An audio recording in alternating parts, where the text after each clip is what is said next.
저희 성탄절 하면 대강절이라는 말을 더 많이 들어보셨을 수도 있어요. 대림절이라고 부르는데 이제 한자를 표현한 거죠. 그래서 대강절, 대림절, 뭐 대강 하는 것이 아니라 이게 크게 기다리는 뭐 그런 절기예요. 대림은 크게 뭐 큰 오심이라고 할 수도 있고 영어로 이제 어드벤트라고 쓰는데 원래 라틴 말이죠. 그 아드벤투스라는 말, 이게 오다라는 말에서 이렇게 왔는데 그 라틴어도 실제는 파루시아라는 헬라어에서 넘어왔어요. 그러니까 헬라어의 오심이라는 용어가 이게 계속 변천하면서 이제 어드벤트라고 영어로는 오심이라고 돼 있고 저희는 이제 대강절이라는 절기로 지키죠. 성탄절 전주 4주간을 대강절이라고 지켜요. 그래서 대강절 하면 저희들이 생각할 때 성탄절이라고 안 하고 제가 지금 대강절이라고 부르잖아요. 아쉽게도 이제 성탄절하고 대강절하고 같은 건 아닌데 같이 돼버렸죠, 지금은. 대강절은 잘 모르고 그냥 성탄절만 알아요. 원래 기독교 절기에는 대강절이 기독교의 새로운 시작을 알리는 시즌이에요. 그러니까 대강절이 되면 한 해가 다시 시작됐구나. 그렇게 생각을 하죠.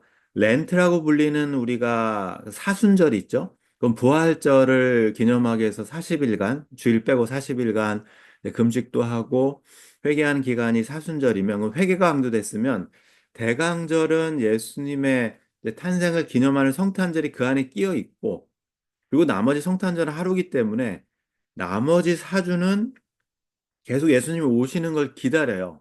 근데 오시는 걸 기다리는 게 2000년 전에 끝난 일이잖아요. 그래서 실제로 대강절의 의미는 2000년 전에 오신 예수님을 기다리는 과거에 대한 기다림이 아니고 현재와 미래에 대한 기다림의 의미가 있어요. 12세기에 이제 클레르보라는 유명한 프랑스 수도사인데 시토회를 창설한 사람이거든요. 근데 클레르보가 그분을 이렇게 굉장히 잘 정리를 했어요. 그래서 그리스도의 오심은 세 가지의 의미가 있다. 첫 번째는 베들레헴에서 육체적으로 탄생하신 오심이 있고, 두 번째는 성도들의 마음 속에 그리스도를 이렇게 받아들였을 때, 영접했을 때 오심이 있고, 세 번째로는 종말론적인 재림의 시간에 오심이 있다. 그래서 클레르보는 예수님의 오심을 이렇게 세 가지로 정리를 굉장히 잘 해놨죠. 그래서 대강절 하면 새로운 한 해를 시작하면서 또 그리스도인들에게는 예수님을 영접한 사람들은 이제 새로 영접한 사람들은 침례를 준비하는 기간이었고 교회 분들한테는 새로운 시작이니까 내년에 또 새로운 일을 우리 주님과 해야겠다. 그런 기대의 시기. 그래서 성탄절은 분명히 포함하고 있지만 그게 전부는 아니에요. 근데 이상하게 저희들은 지금 이제 성탄절 하면 대부분 이제 선물 받고 막 그런 거 기다리고 지금도 저희들 그러고 있는데 기독교가 전파된 다음에 초기 300년, 313년에 공인이 됐는데 초기 300년 동안은 대강절이나 성탄절이 기념된 적이 없어요. 주로 초기 기독교인들은 부활하신 예수님을 기념했기 때문에 부활절은 상대하게 모여서 또 많이 모여서 지켰지만 성탄절에 대해서는 별로 의미 부여를 할 수가 없었어요. 그래서 313년에 니케아 종교회의가 있은 다음에 그리스도의 인성과 신성에 대한 그런 신학적인 논의가 이제 완료가 된 뒤부터 이제 성탄절의 얘기가 시작이 되죠. 그러니까 300년까지는 뭐 성탄절은 전혀 역사 속에 존재하지도 않았고 그때부터 시작을 하면서 그리고 언제를 그러면은 주님께서 이 땅에 오신 날, 그러니까 주현절이라고 불러요. 동방교회는 그래서 예수님께서 이 땅에 오신 날을 예수님이 침례 받으신 날하고 맞춰서 같이 하려고 1월 6일 날 저녁 때 모여요. 그러니까 지금도 1월 6일이에요. 동방교회는 성탄절이라고 불리는 날이 저희는 12월 25일이죠. 근데 서방교회에서는 이걸 어떻게 하면 좋을까 하다가 로마에서 기독교가 공인된 다음에 그 당시에 이제 미트라교라는 게 있었어요. 로마가 태양신을 숭배하는데 태양신이 뭐 그 탄생일이죠. 탄생일이 12월 25일이에요. 그래서 그날을 기독교 이제 지도자들하고 황제죠. 황제가 모여서 의미를 바꿨어요. 성경에도 보면 예수님께서 나는 세상의 빛이다. 또 말라기에 보면 의로운 광채가 나타난다. 뭐 그런 용어들이 있어서 예수님을 빛으로 태양신은 이제 없어진 거니까 그래서 12월 25일을 재해석해서 그래서 그날을 이제 성탄절이라고 대체를 하고 정복되지 않는 태양신을 경배하는 이교도들한테 이제는 어 새로운 그 빛이 되신 예수님의 탄생을 기념하자 그래서 신학적으로도 그렇게 동의가 돼서 12월 25일을 이제 300년 이후에는 이제 지키기가 시작됐죠. 한참 뒤의 일이에요. 그래서 그랬는지 모르지만 역사 속에서 영국에서 오늘은 제가 이제 숫자 얘기랑 뭐 역사 얘기를 좀 많이 해드릴 텐데 청교도 혁명이 일어나고 청교도가 영국 의회를 장악했을 때 이게 1600 제가 가지고 있는 기록이 44년이에요. 그때 12월 25일 성탄절 폐지 반대해 버렸어요. 왜냐면 이건 로마 카톨릭 서방교회에 그런 게 들어와 있는 거기 때문에 그날은 그냥 마켓데이라고 그래서 뭐 장사하고 어 군인들이 성탄절 못 지키게 탄압하기도 하고 뭐 그런 일이 영국에서도 있었고요. 미국에서는 청교도들도 마찬가지 영국이랑 같은 개념이기 때문에 12월 25일을 교황의 날이라고 그래서 매사추세츠 있잖아요. 거기서는 1659년이라고 돼 있는데 성탄절 금지. 20년 동안 금지해 버렸고요. 그 다음에 학교를 1870년까지 12월 25일 날 그냥 학교 계속 다니게 했어요. 그날 놀면 또 딴짓 할까 봐. 그게 이제 미국에서의 모습이고 공휴일이 시작된 거는 남북전쟁 이렇게 되면서 알라바마에서 1800년대 중반에 1836년으로 돼 있는데 그때부터 시작해서 공휴일로 지정하면서 점차 공휴일로 돼 있다고 그래요. 그러니까 미국에서도 성탄절이 정식 공휴일이 된 게 뭐 200년이 아직 안 되죠. 그래서 이거는 여러 가지 이렇게 의미들이 있어요. 지금은 어느새 또 시간이 지나다 보니까 성탄절 하면 대강절의 의미보다는 그냥 선물 받는 날. 오늘도 저희들이 뭐 선물 교환을 하겠지만 그런 의미로만 기록되면 기억되면 조금 아니죠. 그래서 특별히 잘못된 건 아니지만 성탄절의 의미를 대강절하고 이렇게 붙여서 해석을 하시면 훨씬 도움이 될 것 같아요. 그래서 오늘은 저희들이 로마서의 마지막 살펴보는 날인데 로마서에 굉장히 많이 등장하는 사람들이 있죠. 특별히 33명이 등장한다고 그랬는데 그 사람들도 뭔가를 기다리는 사람들이었을 거예요. 대강절처럼.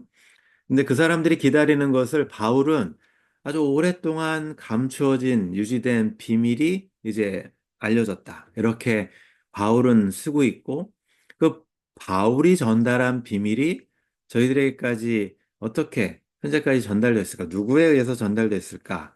그걸 이제 로마서 오늘 마지막 시간인데 로마서를 마지막 살펴보면서 저희들이 한번 살펴보려고 합니다. 오늘 읽어드렸던 부분을 보면 25절을 제가 읽어드렸는데, 나의 복음과 예수 그리스도를 전파함은 영세전부터, 아주 오래전부터 감추어졌던 거다라고 바울이 이야기하고 있죠.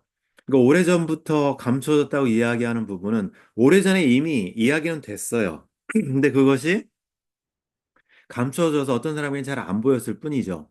우리가 성탄절을 생각하면 구약 성경에 이미 굉장히 많이 언급이 되어 있어요. 오실 메시아에 대해서. 크게 이제 저희 살펴볼 게 세 구절이 있는데 창세기 3장 15절에 보면 에덴 동산에부터 시작이 되죠. 에덴 동산에서 아담과 하와가 하나님께 이제 범죄하고 심판받고 쫓겨날 때 하나님께 해주신 말씀이 너는 여기 뱀이에요. 여자와 원수가 되게 하고 뱀의 후손과 여자의 후손이 서로 싸울 텐데 여자의 후손이 머리를 상하게 할 거고 너는 그의 발꿈치를 상하게 할 거다. 밟았는데 발꿈치를 물어버리는 거죠.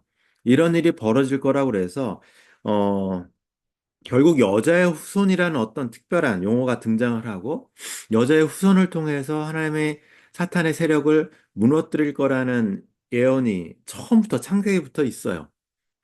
예수님 오시기 전에 한 750여 년 전에 이사야라는 선지자가 올해 뒤에 올 메시아에 대한 예언을 하죠. 근데 어떻게 오시는지를 예언해요. 징조를 이제 우시아 왕한테 이렇게 이사야가 예언하는 부분 중에 들어가 있는데 처녀가 잉태하여 아들을 낳을 것이요. 여기 이제 처녀라는 것은 가임이 가능한 여성을 의미하는 거예요.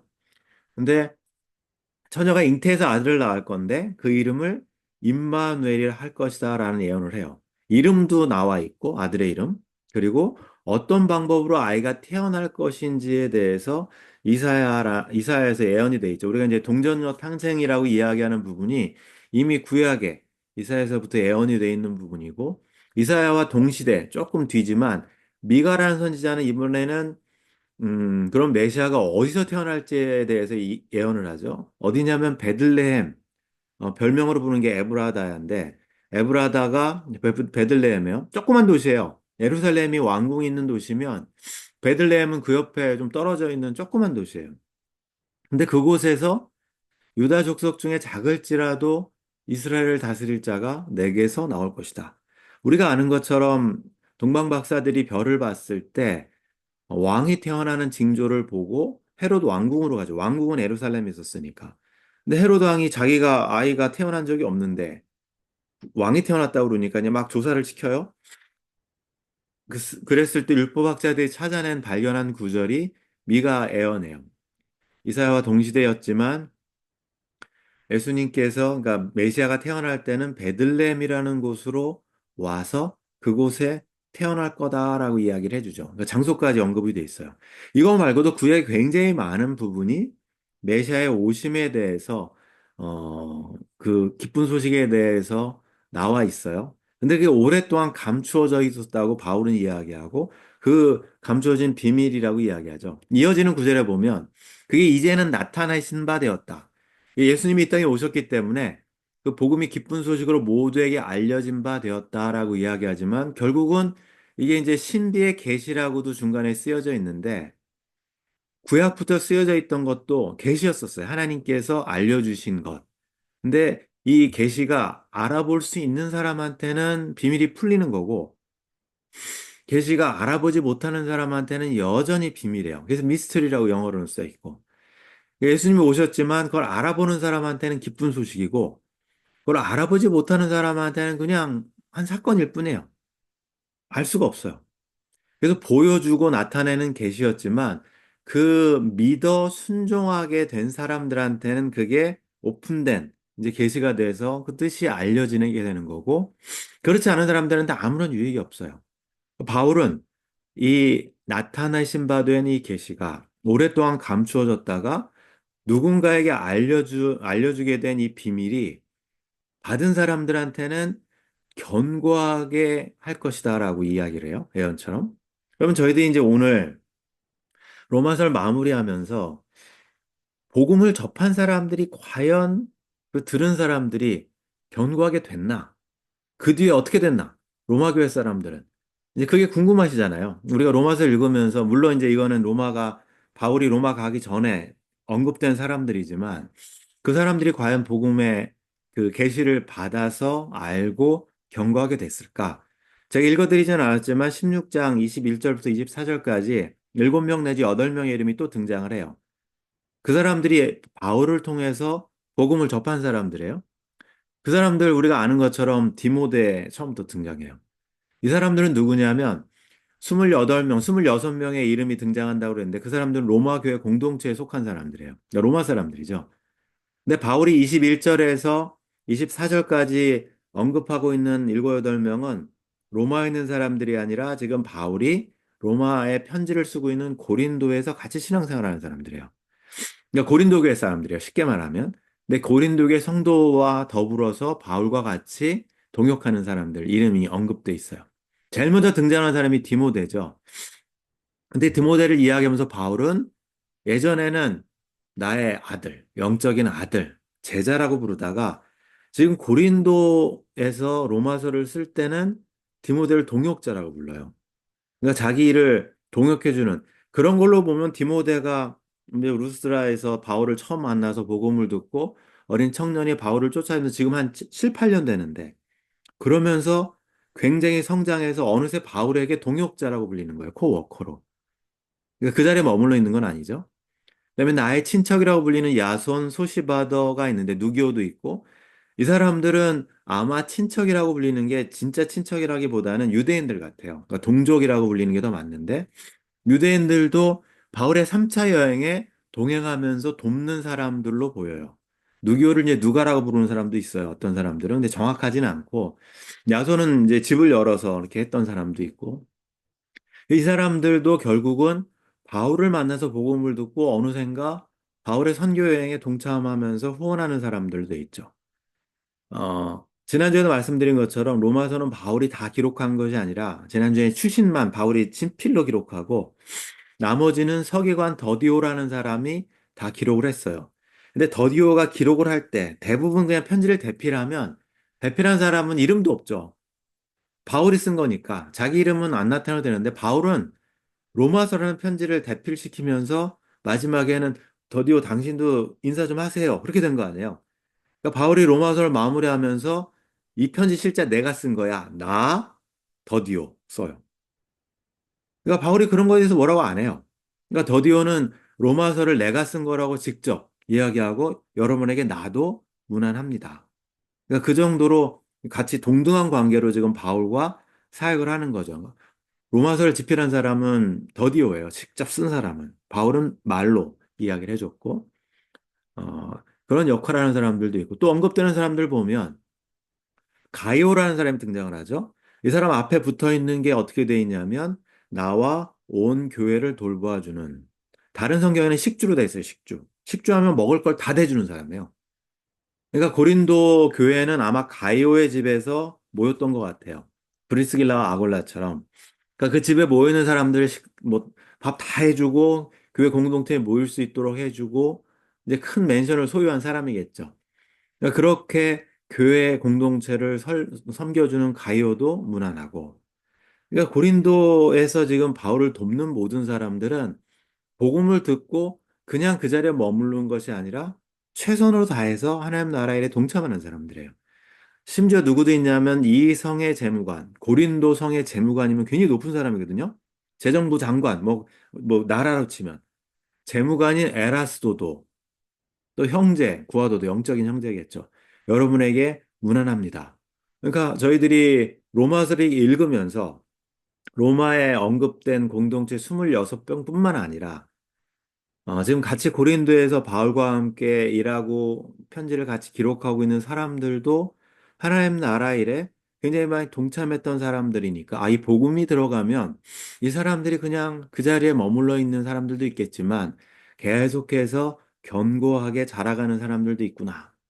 그래서 우리가 33명이라고 그랬는데 3일절에 33인인데요. 이 사람들의 모습을 제가 로마서 이 마지막에 읽다가 그 사람들을 봤어요. 그러면 이제 또 다른 질문인데, 이 33명의 이름이 언급이 됐는데, 이 사람들은 그 후에 어떻게 됐을까? 말씀드린 것처럼 뭐 디모데는 좀 알지만 나머지는 전혀 저희들이 모르는데, 이 사람들은 과연 어떻게 됐을까? 이제 로마 얘기를 조금 하려고 그래요. 오래 감추어진 비밀을 잘 간직해서 그 다음 세대들에게 잘 전수를 해줬을까? 어떻게 전수를 해줬을까? 이거는 이제 역사 얘기죠. 성경책에는 없는 이야기니까. 저희들이 로마를 방문하시면 제일 먼저 눈에 띄는 게 이제 콜로세움인데, 콜로세움에 대해서 수도사고 신학자인 이제 베네라빌리스라는 사람이 남긴 식구예요. 로마에 대한 시죠. 콜로세움이 서 있는 한, 저거 라틴어예요. 영어가 아닙니다. 라틴어예요. 콜로세움이 서 있는 한, 로마도 서 있고, 로마가 서 있는 한, 세계도 서 있으리라. 굉장히 큰 포부를 갖고 있는 거죠. 로마가 영원히 갈 거라고, 이제 콜로세움이 영원히 서 있을 거라고. 그러니까 콜로세움이라는 것이 로마에서 굉장히 유명한, 어떻게 보면 랜드마크죠. 지금도 여러분들이 가시면 서 있어요. 부서지지 않고 그대로 서 있어요. 2000년 전에 그 건물이 여전히 서 있고, 가면 앞에 가면 뭐 이렇게 로마 군병복 입은 사람들이 쭉 서 있어요. 괜히 옆에 가 사진 찍으면 돈 내야 돼요. 쭉 서 있어요. 그 사람이 서 있어서 들어가면 이제 돈 내고 보게 돼 있는데, 콜로세움이라는 것은 원형 경기장이에요. 엄밀하게는 타원인데 로마의 원형 경기장이 한 두 종류가 있었어요. 하나는 검투사들의 경기를 하고 사자들 막 그런 거 하는 그런 하는 데가 있었고, 또 하나는 뭐가 있었냐면 그 연극하고 오페라 같은 거 하고 이제 그런 희곡하고 연주하는 원형 경기장이 두 가지가 있었는데, 콜로세움은 제가 먼저 말씀드린 검투사 경기가 이루어졌던 그런 원형 경기장이에요. 수용 인원은 5만 명이 돼요. 무슨 야 5만 명. 근데 옆에 통로가 굉장히 많죠. 그래서 5만 명이 30분 안에 빠져나갈 수 있는 구조로 돼 있어요. 왜냐하면 로마는 굉장히 이 차등, 시민, 그러니까 지금도 마찬가지인데 무슨 콘서트 갈 때 비싼 사람 로얄석에 가 있고 싼 건 저 끝에 가 있잖아요. 콜로세움도 시민권의 등급에 따라서 앉혀줘요. 정확하게 구분돼 있어요. 자리가. 좌석 배분이 돼 있고 통로가 굉장히 많아서 언제든지 빠져나갈 수 있게 돼 있어요. 30분 안에, 15분 안에도 빠져나갈 수 있다고 그러는데 5만 명이 30분 안에 다 빠져나갈 수 있는 구조로 돼 있어요. 그러니까 자기 자리 외에는 못 들어가기 때문에 쫙 빠져나가는 거예요. 이 엑싯이 굉장히 많아요. 4층, 5층으로 돼 있고 가보면 이제 그 안에 이렇게 쭉 통로들이 벽이 착착착착 돼 있죠. 실제로 들어가 보면 좀 작아요. 왜냐면 저희들이 갈 때는 이제 배너 영화를 너무나 많이 보다 보니까 배너 사이즈를 생각하고 들어가는데 배너는 다른 데서 찍은 거거든요. 그건 이제 큰 타원 경기장이고 콜로세움은 타원이긴 하지만 배너 경기장의 반의 반만 한가? 들어가면 에게 이럴 거야. 아마 여러분들 들어가 보시면 그렇게 크지는 않아요. 하지만 5만 명이 수용되는 건데 저 건물은 원래 저 자리는 네로 황제 왕궁 자리예요. 거기다 이제 네로가 황금 왕궁은 아니지만 멋있는 왕궁을 쥐고 뭐 로마 시내 다 불태우고 막 그런 역사가 있었던 자리인데 로마가 이제 그, 그 네로 황제가 자살한 다음에 그 다음 황제가 누구냐면 베스파시아누라스라는 그 황제거든요.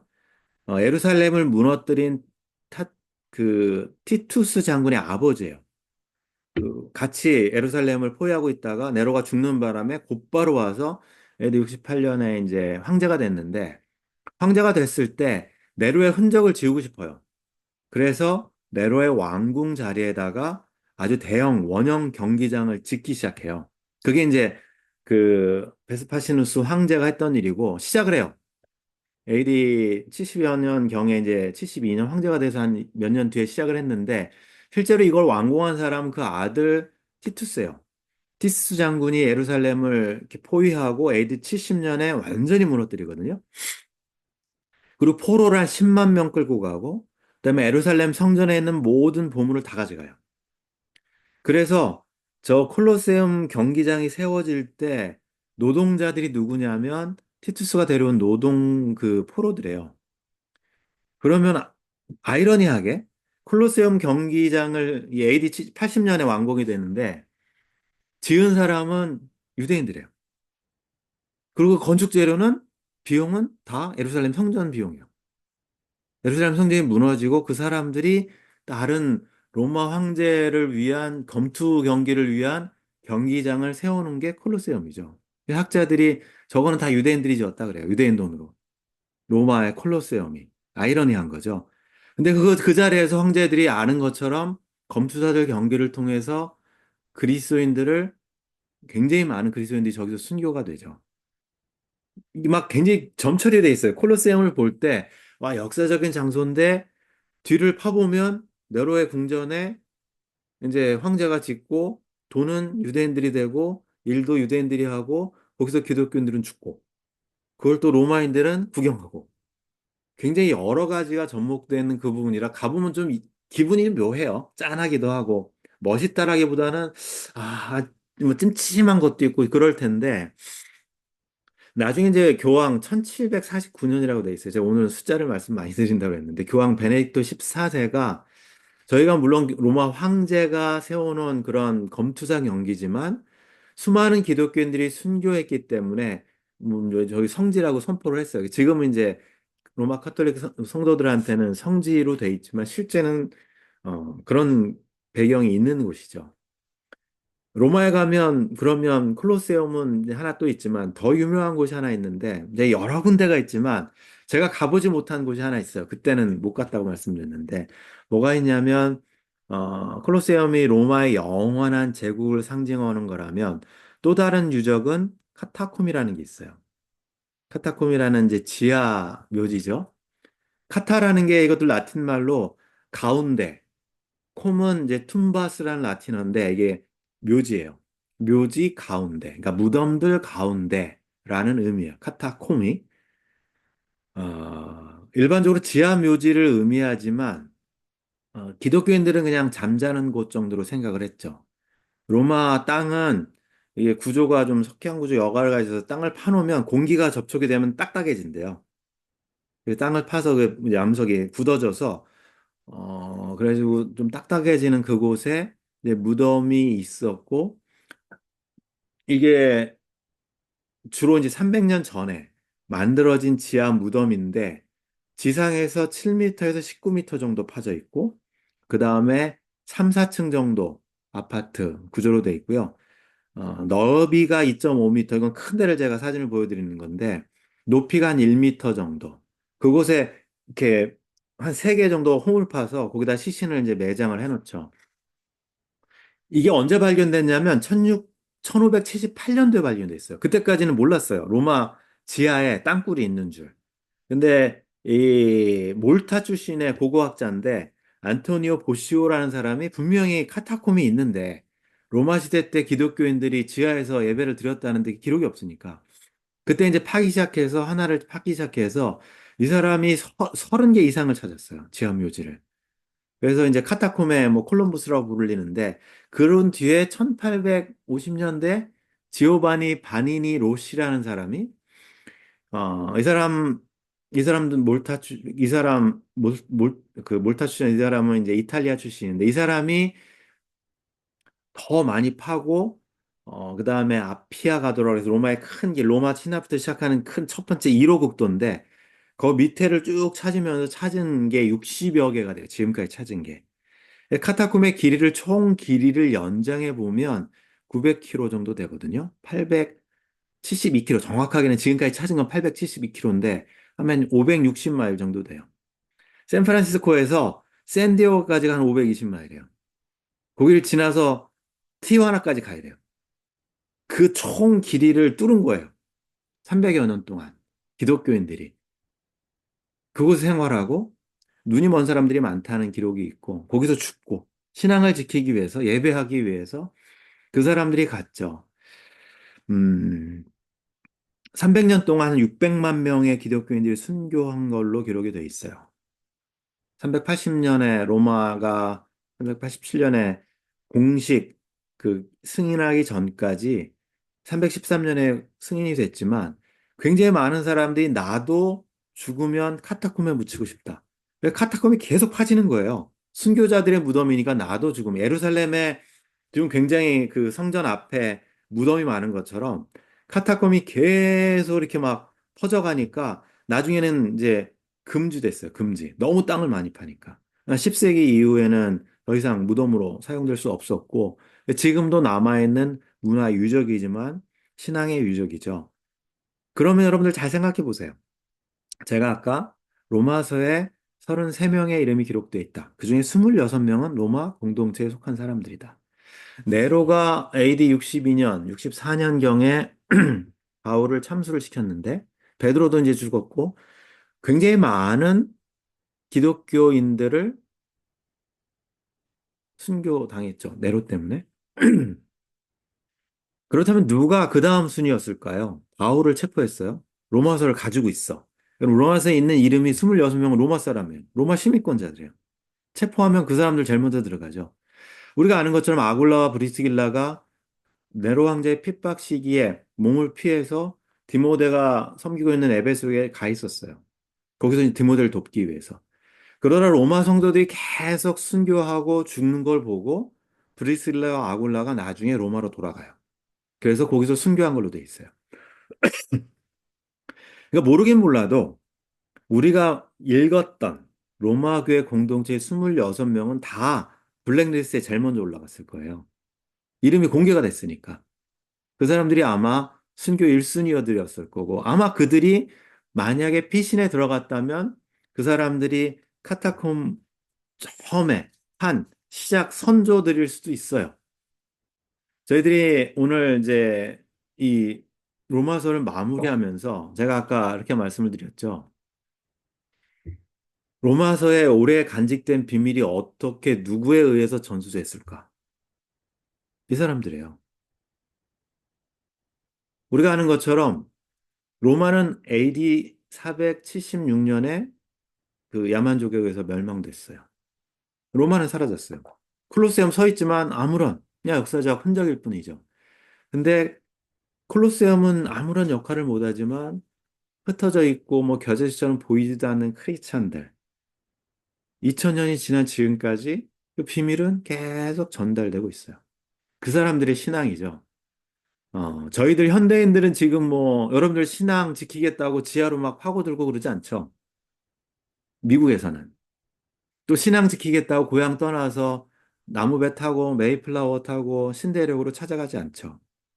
지금은 현대를 사는 사람들한테는 전혀 그럴 필요가 없어요.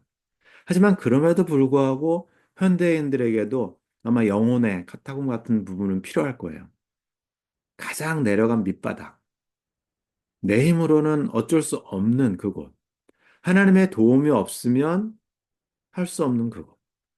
그게 우리한테는 필요한 것이죠. 그곳에 내려갔을 때 진짜 신앙인들이 그 비밀의 의미를 깨달을 수가 있어요. 제가 이렇게 이 부분 찾다가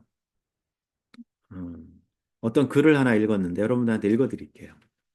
초대교회 당시 로마에는 두 개의 도시가 있었습니다. 하나는 땅 위에 있는 화려하지만 도덕적으로 퇴폐한 도성이었고, 다른 하나는 땅 속에 있는 어둡고 처절했지만 신앙과 사랑이 넘치는 도시였습니다. 현재까지 발견된 카타콤의 길이는 약 900km 이상이 된다고 하는데, 얼마나 많은 신앙인들이 토굴 속에서 고난당하며 죽었는가를 헤아리게 됩니다. 그들은 이 세상 무엇보다도 신앙이 더 가치가 있었으므로 햇빛을 보지 못하고 땅속에 숨어 살다 죽어야 하는 카타콤에 들어갈 수 있었습니다. 지금도 로마 카타콤에 1400만 개의 뼈가 있는데 그들은 모두 순교자들입니다.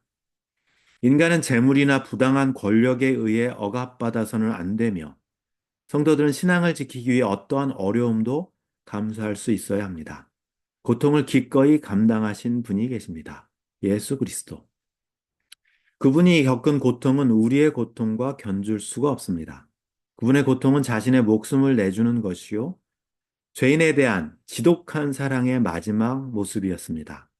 사랑에는 반드시 희생이 따른다는 것을 몸소 실천한 분이십니다.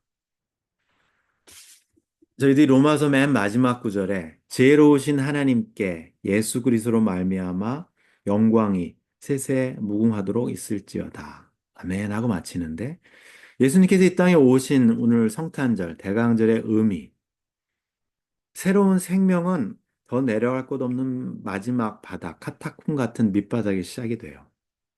예수님께서 이 땅에 사역하실 때 찾아가신 곳은 예루살렘 왕궁이 아니라 유대인들이 가장 경멸하고 멸시하고 쓰레기로 여겼던 사마리아, 수가성에 찾아가요.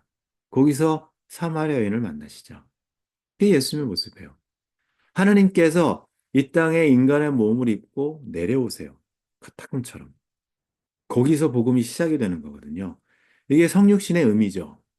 하나님께서 이 땅에 내려오신 의미는 카타콤 같이 그곳에서 복음이 빛날 수 있기 때문에 보석처럼 빛나는 사람들이 그 안에 묻혀져 있지만 313년에 기독교가 공인이 되고 그 뒤에는 뭐 박해가 없어졌죠.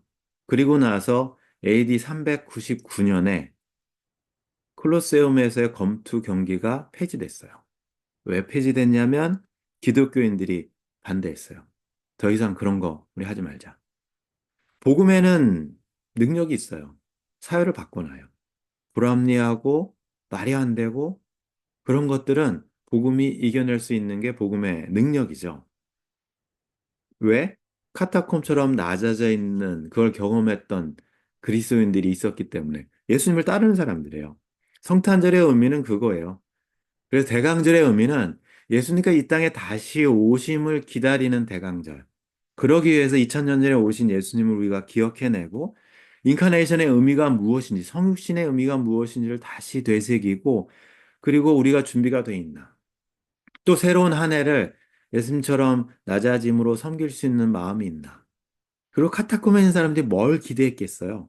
예수님이 빨리 오셨으면 우리 밖으로 나갈 수 있는데. 예수님의 재림을 소망하며 사는 거죠. 그게 대강절의 의미가 아닌가 싶습니다. 여러분들 올해 대강절, 성탄절 특별히 줌으로 모여서 이렇게 예배를 드리지만 저희들이 소망이 있죠. 이제 내년 얼마 지나면 우리가 다시 모여서 예배하고 조금이라도 하나님 나라에 참여할 수 있는 주님의 자녀들이 될 수 있겠다라는 소망, 그런 소망을 여러분들이 품으시면서 또 한 해 준비하시고 마무리하시고 준비하시는 여러분들 성탄절 기간 되시기 바랍니다. 기도하시겠습니다. 하나님 아버지, 오늘 로마서를 이제 마무리하면서 로마서에 기록되어 있는 한 사람 한 사람의 이름을 저희들 생각해 봅니다. 그들이 오랫동안 간직되어 있는 비밀을 깨달아 알았던 사람들이었을 거고, 신앙을 지키기 위해서 목숨을 각오하고 예수님의 길을 따라 더 낮아진 곳으로 생명의 길을 쫓아갔던 사람들인 줄 저희들 압니다. 하나님 아버지, 성탄절을 맞아서 저희들이 대강절의 의미를 다시 한번 되새기게 하시고, 우리에게 다시 오실 주님을 기대하고 소망하면서 우리에게 부어주신 그 은혜를 가지고 더 낮은 곳에서 섬길 수 있는 주님의 지체들 될 수 있도록 주님 함께하여 주시옵소서. 올 한 해도 지켜주신 주님께 감사드리며 예수님의 이름으로 기도드립니다. 아멘.